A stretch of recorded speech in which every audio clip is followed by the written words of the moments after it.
Sa patuloy na pagpapaigting ng kampanya kontra illegal na droga, Calabozo ang nakatalang top 10 city-level high-value individual sa ikinasang bypass operation ng mga otoridad sa Davao City.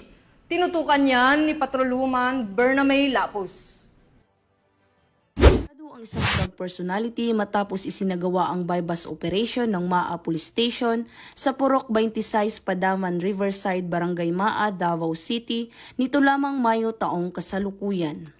Kinilala ni Police Major Philip Dave E. Udin, officer in charge ng Maa Police Station, ang suspect na si alias Brian, 34 anyos, isang barker, na residente sa Purok Gis, Rojas Boulevard, Davao City, na tinaguri ang top 10 city-level high-value individual sa nasabing lugar.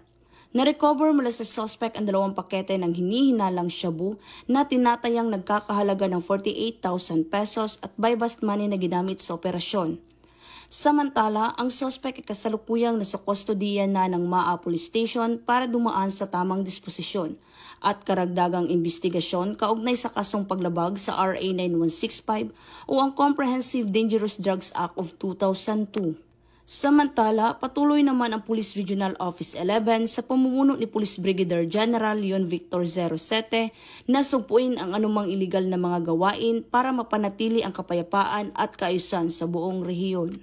Mula dito sa Police Regional Office 11, ako ang inyong PNN Correspondent, Patrolwoman Bernamay Lapus, alagad ng batas, tagataguyod ng Balitang Pulis.